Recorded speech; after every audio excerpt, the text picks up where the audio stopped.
장동혁 국민의힘 대표가 취임 이후 중단된 이재명 대통령의 재판을 다시 시작하라고 사법부에 또 요구했습니다. 민주당은 최근 연이은 징계 논란으로 궁지에 몰린 장 대표가 국면 전환용 카드로 사법부를 압박한다고 맞받았습니다. 심수미 기자입니다. 설 연휴 첫날 장동혁 국민의힘 대표가 돌연 조희대 대법원장님께라는 제목의 글을 소셜미디어에 올렸습니다. 민주당 돈봉투 전당대회 의혹 사건 2심에서 무죄 판결을 받은 송영길 소나무당 대표를 두고 증거는 그대로인데 결론이 180도 달라졌다고 했습니다.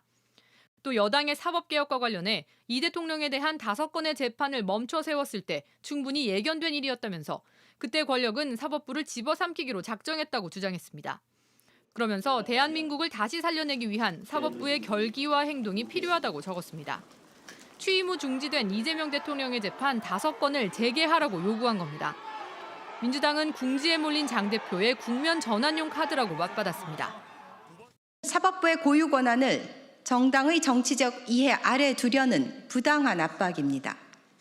어제 국민의힘은 이 대통령 취임 이후 민주당과 지지율 격차가 가장 크게 벌어져 민주당의 절반인 22%에 그친다는 여론조사 결과를 받아들었습니다.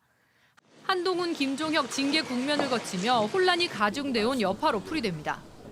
여기에 어제 저녁 배현진 의원까지 중징계를 내리면서 설 밥상 민심을 우려하는 당내 비판이 터져나왔습니다. 지난해 개별재판부는 재직 중 형사상소추를 받지 않는다는 헌법 84조에 따라 이 대통령의 재판을 중지했습니다. JTBC 심수희입니다. 어렵게 산재를 인정받아 휴업급여를 지급받은 노동자가 갑자기 7천만 원을 토해내란 통보를 받았습니다. 알고 보니 근로복지공단 직원의 실수로 중요한 내용이 누락된 건데 공단 측은 되레 재산을 압류하겠다고 했습니다. 이 황당한 상황을 하예빈 기자가 취재했습니다. 30년 넘게 정비사로 일한 60대 최모 씨. 2021년 폐암을 진단받았습니다. 컨테이너와 중장비를 다루며 유독가스에 노출됐지만 마스크 등 안전장비는 지급되지 않았습니다. 7남매인데 거기서 이제 암 진단을 받은 거는 저희 아버지가 처음이고요. 평상시에 운동을 열심히 하셨고 담배를 태우시지는 않으셨습니다. 긴 심사 끝에 지난해 산업재해를 인정받아 쉰 기간에 대한 급여도 지급받았습니다. 그런데 한 달 만에 근로복지공단이 이 돈을 환수하겠다고 통보했습니다. 폐암 수술 이후 일을 하며 치료가 가능한 정도로 호전됐으니 7천여만 원을 돌려달라는 겁니다. 이유는 공단의 실수였습니다. 최초 심사 당시 이런 내용의 공단 측 자문위 의견을 직원이 누락했다는 겁니다. 기간 일수 사고 산정으로 과세급된 거기 때문에 이게 환수하는 처분을 안 할 수는 없고요. 하지만 최 씨는 폐암 진단 이후 정상 근무가 힘들었다고 주장합니다. 호흡 곤란이 있고 그리고 숨참 증상이 계속 반복되다 보니까 정상인보다 거의 한 60% 정도밖에 폐 한량이 없는 상태예요.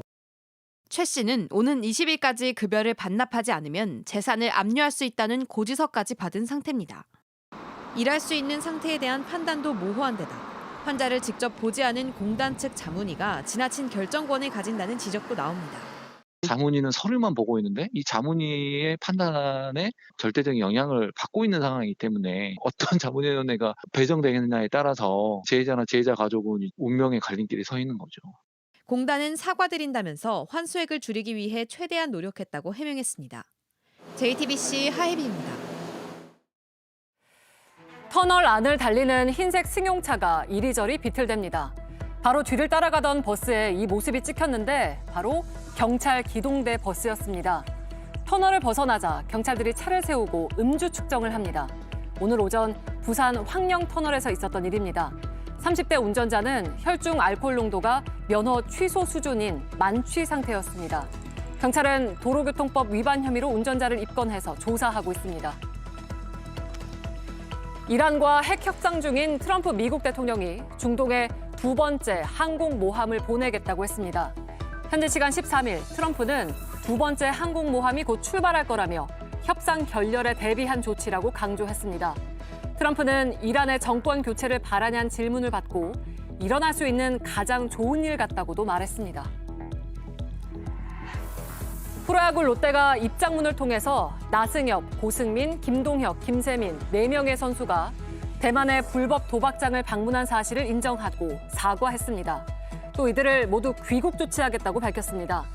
해당 선수들은 대만 스프링 캠프 도중 불법 도박장을 찾았는데 이 모습이 담긴 영상이 온라인에 퍼지면서 논란이 커졌습니다.